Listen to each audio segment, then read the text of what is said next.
Olá, queridos amigos e amigas, telespectadores do canal Páginas Difíceis da Física. Sejam bem-vindos a mais um vídeo das nossas aulas de mecânica clássica.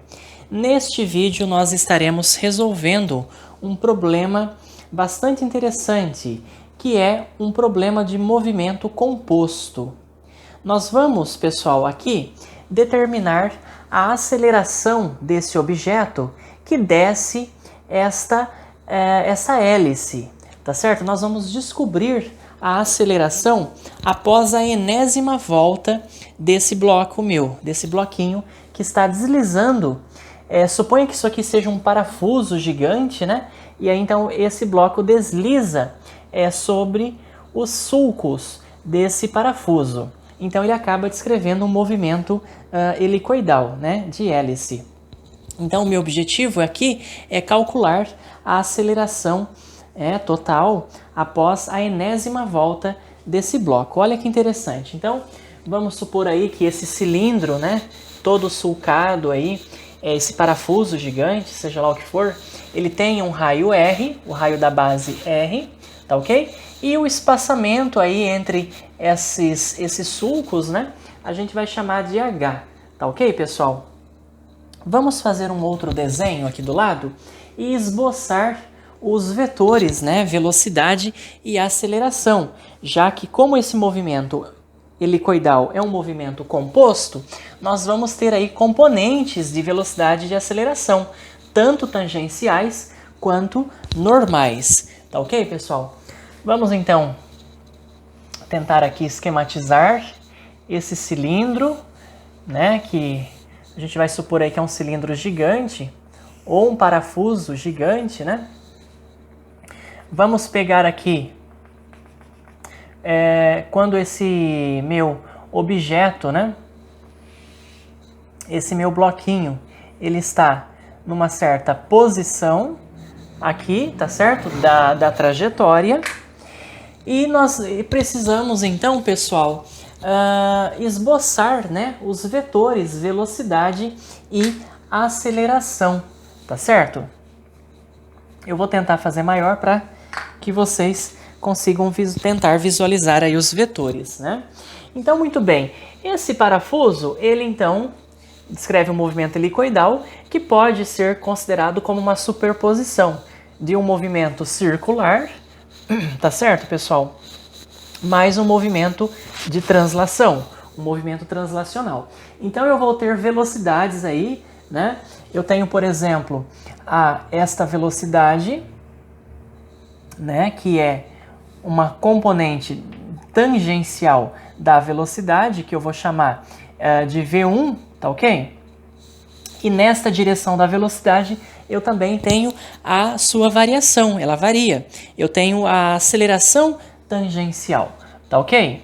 Então aqui também eu vou representar o vetor aceleração tangencial, que nós vamos chamar de 1, tá bom? E aqui a velocidade, esse vetorzinho é o vetor velocidade, que eu vou chamar de V1. Por quê, pessoal? Porque nós também temos uma componente de velocidade na vertical, para baixo, porque você tem velocidade também nessa direção, na direção aí do eixo, né, desse cilindro, desse parafuso. Eu vou chamar essa velocidade de velocidade V2, e também nós temos a aceleração nesta direção, que eu vou chamar aí de aceleração tangencial, tá certo? 2, então AT2. Muito bem. Ora, essas duas velocidades aqui, então elas têm uma resultante, né? Eu posso aqui encontrar vetorialmente a resultante dessas duas velocidades, que é a minha velocidade V total, tá bom, pessoal? E aí nós vamos chamar o ângulo aqui, esse ângulo entre a direção da velocidade V1, tá certo? Que é a direção tangente aí a esses círculos, né? E a direção do meu vetor velocidade, que é a direção, né, desse tangente desse sulco aqui, nós vamos chamar esse ângulo, vamos chamar de alfa, tá bom, pessoal?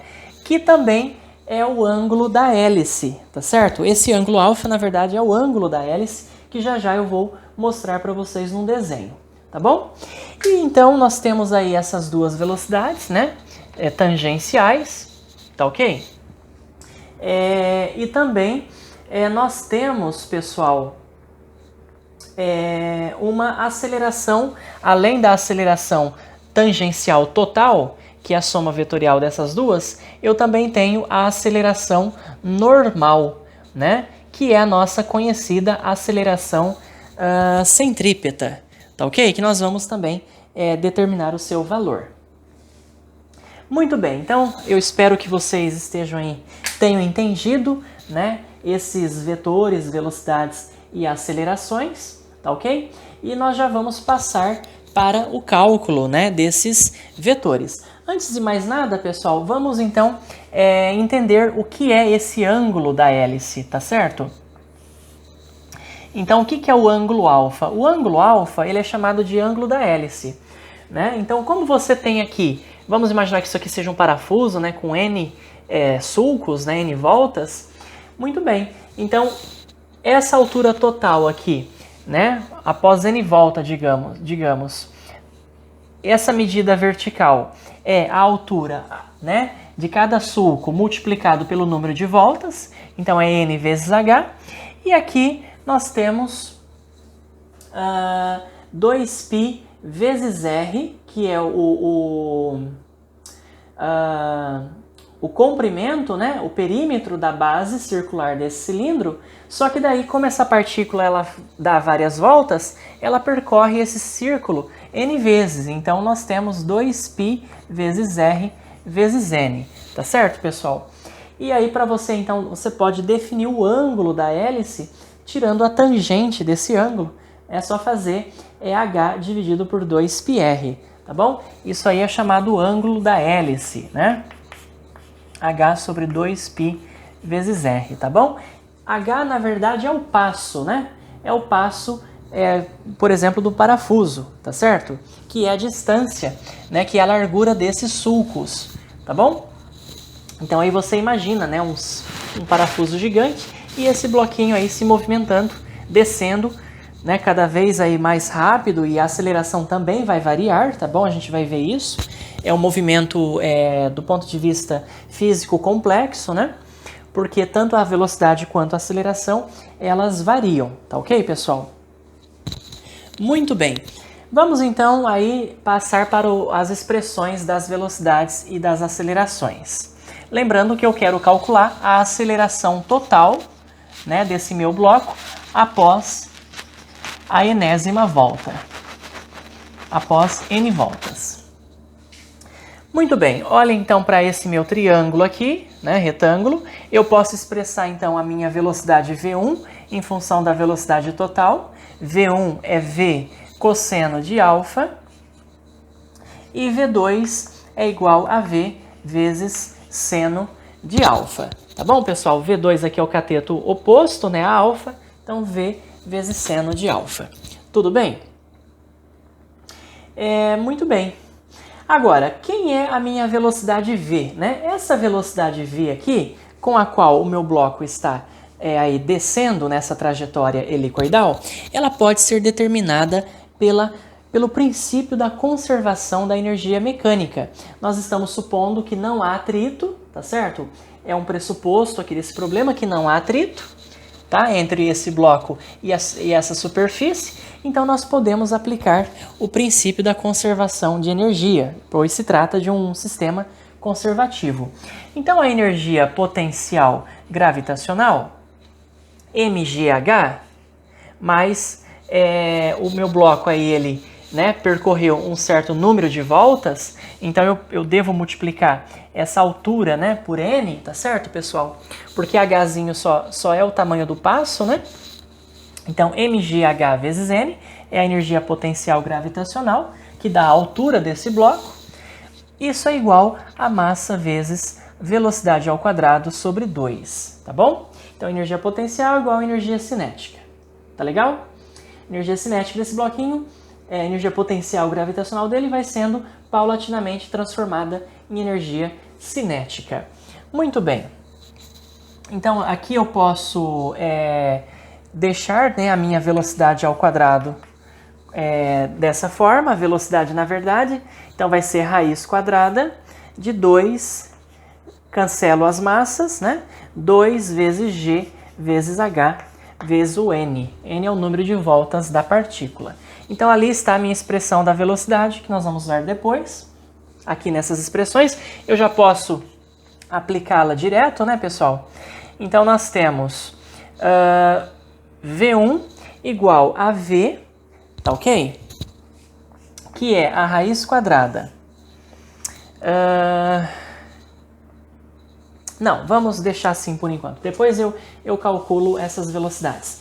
Vamos já passar, pessoal, para o cálculo da aceleração, né? Então, para calcular a aceleração, veja, a aceleração total é a raiz quadrada. Aqui é a aceleração total, tá? É a raiz quadrada das acelerações tangenciais ao quadrado, que eu vou chamar de A tal, mais a aceleração normal ou aceleração centrípeta, né? Ao quadrado. Tá? Vamos chamar aqui, pessoal, ao invés de t, para não confundir com total, vamos usar aqui a letrinha grega tal, para dizer que são as acelerações tangenciais, tanto nessa direção quanto nessa direção. Tudo bem? Muito bem. A aceleração tangencial, por sua vez, é a raiz quadrada de A tal 1 ao quadrado mais A tal 2 ao quadrado. E quem são essas acelerações tangenciais? Ora, são as variações das velocidades V1 e V2. Então, para calcular, por exemplo, a aceleração tangencial 1, isto é apenas a derivada, né, a variação dessa velocidade V1, tá ok? Que é, então, a aceleração total, não é isso? Vezes o cosseno do ângulo alfa, tá ok? É a aceleração tangencial, né? E também, pessoal, nós temos a aceleração aí tangencial 2, tá? Que também é a derivada, né, desta expressão. Então, é a aceleração tangencial que multiplica o seno do ângulo alfa. Tá ok, pessoal? Bem, pessoal, então aqui nós temos a expressão agora. Nós temos que encontrar o valor da aceleração tangencial, tá ok? Essa aceleração tangencial é a aceleração com a qual esse bloco vai descendo essa rampa, esse plano inclinado. Porque você sabe que o parafuso, né, essa hélice, nada mais é do que um plano inclinado que nós vamos enrolando. E a aceleração no plano inclinado, todo mundo sabe. A aceleração lá no plano inclinado, né, quando você tem um bloco lá deslizando, essa aceleração é igual à aceleração da gravidade vezes o seno da inclinação. Isso se nós não tivermos atrito, né, sem atrito. Então a aceleração é igual a g vezes seno de θ, no caso seno de alfa. Então a aceleração tangencial aqui é g vezes seno de alfa. Bom, g vezes seno de alfa. Quem que é o seno de alfa, pessoal? O seno do ângulo da hélice, tá ok? É só dividir o cateto oposto, NH, dividido pela hipotenusa, que é raiz quadrada, né? Vamos lá, N vezes H, dividido pela raiz quadrada, N ao quadrado, H ao quadrado, mais esse outro cateto ao quadrado, 4π ao quadrado, R ao quadrado, vezes N ao quadrado.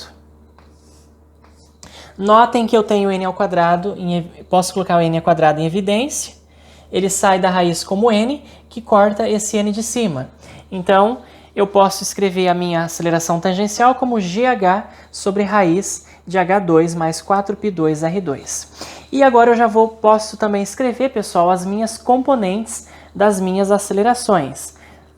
Tangencial 1 e a tangencial 2. Então, vamos lá, aceleração tangencial. Então, ficou G vezes H sobre raiz quadrada de h ao quadrado mais 4π ao quadrado vezes r ao quadrado. E aí vezes o, eu estou calculando tá 1, né? Cosseno de alfa. Então agora vamos multiplicar pelo cosseno de alfa, o cosseno do ângulo da hélice, né? Que é então o cateto adjacente 2π vezes r vezes n sob a raiz quadrada, de novo daquele termo, que eu posso colocar o n ao quadrado em evidência, sai como n, e já cancelo esse n aqui de cima, pessoal. Então não vamos perder tempo, já vamos escrever direto o que aqui nos interessa, tá bom? Aí multiplicando, né, esses dois termos, eu então encontro a minha aceleração tangencial 1, que é simplesmente 2π vezes r vezes g vezes h, dividido por h ao quadrado, mais 4π ao quadrado vezes r ao quadrado. Vamos fazer a mesma coisa com a nossa aceleração tangencial na direção 2, né? Que é a variação desta velocidade v2 aqui, que agora vai envolver o seno. Então é a expressão da aceleração tangencial, gh sobre raiz de h ao quadrado, mais 4π ao quadrado vezes r ao quadrado, vezes o seno do ângulo alfa. O seno do ângulo alfa é h dividido pela raiz de h ao quadrado, que é esse termo aqui, né? 4π ao quadrado vezes r ao quadrado. Isso aqui nós ficamos com g vezes h ao quadrado dividido por h2 mais 4π2 vezes r2. Muito bem, agora falta acharmos a expressão, pessoal, para a aceleração centrípeta, né? A aceleração normal. E aí nós podemos então somar vetorialmente todas essas três acelerações e encontrar a aceleração total da partícula, tá ok? Muito bem. Eu vou apagar aqui então essa parte aqui, que nós não vamos precisar mais, né? E agora, para eu calcular a aceleração centrípeta, é só pegar a velocidade ao quadrado, mas qual velocidade? Ora, a partícula se move nessa trajetória circular, então a velocidade tangente a essa trajetória é a minha velocidade v1, tá ok, pessoal? Então é v1 ao quadrado dividido pelo raio r da trajetória.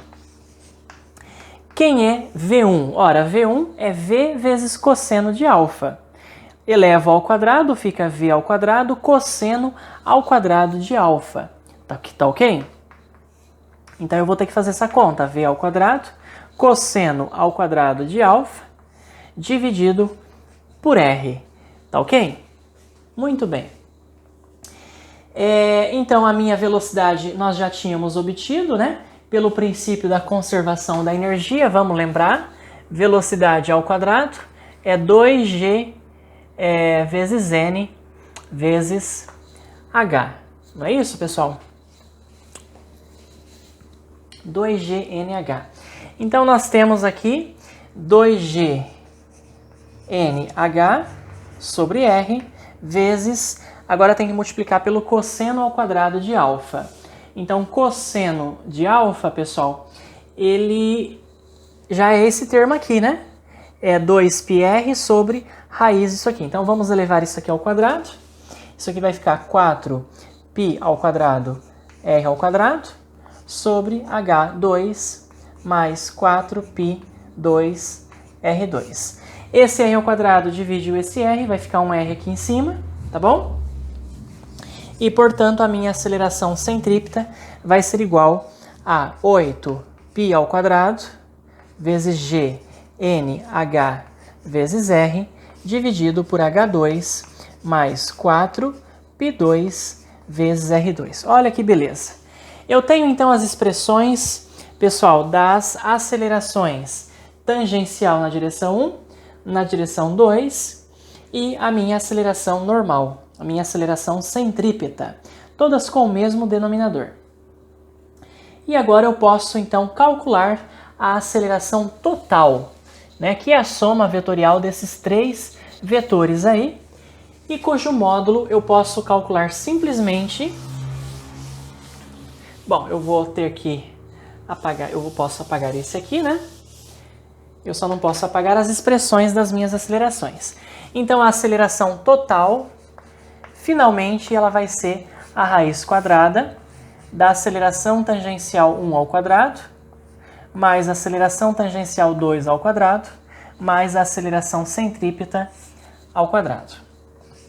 A aceleração tangencial ao quadrado, aliás, vai ser igual a raiz quadrada da minha aceleração tangencial 1 ao quadrado, que é esse termo, 4π2r2 G2H2 sobre H2 mais 4π2r2 ao quadrado, mais a aceleração tangencial na direção 2 ao quadrado, vai ficar g ao quadrado h à quarta, sobre, já vou apagar esse termo aqui, que eu não preciso mais dele, vai ficar h ao quadrado, mais 4π ao quadrado vezes r ao quadrado, tudo ao quadrado, e mais agora esse termo que é a aceleração centrípeta ao quadrado, vai ficar 64π à quarta, g ao quadrado, n ao quadrado, h ao quadrado, r ao quadrado, sobre h ao quadrado mais 4π ao quadrado vezes r ao quadrado. Tudo isso dentro da raiz. Tá bom, pessoal? Posso colocar tudo sobre o mesmo denominador comum, H2 mais 4π2R2, tudo ao quadrado, que eu extraio da raiz, eu posso tirar da raiz como só H2 mais 4π2R2. E aí, dentro da raiz, o que nós temos? O que nós ficamos, né? Vamos lá, então. Eu também, pessoal, posso colocar em evidência o g ao quadrado, h ao quadrado, tá? Em todos os termos. Aqui ainda vai ficar um h ao quadrado. E aí, esse g ao quadrado, h ao quadrado, sai da raiz, como gh. Embaixo eu fico com h2 mais 4π2r2. E aí, em cima, eu fico com raiz quadrada de 4π ao quadrado vezes r ao quadrado, G2H2 já coloquei em evidência, saiu da raiz como GH, e aí mais, né, mais H ao quadrado, tá bom? E mais 64π ao quadrado vezes n ao quadrado vezes r ao quadrado. Olha aí, pessoal, então é uma expressão bastante complicada, né? Um tanto complexa, a aceleração total desse objeto descendo aí essa série de planos inclinados, né? Nessa trajetória helicoidal, tá bom? É uma expressão que depende aí do passo, tá certo? Dessa trajetória helicoidal, do raio R, tá ok? Do número de voltas, né, que a partícula dá. Então, nós determinamos a aceleração total dessa partícula no movimento helicoidal. Espero que vocês tenham entendido e gostado. Qualquer dúvida, pessoal, pode me escrever. Um abraço e até a próxima aula.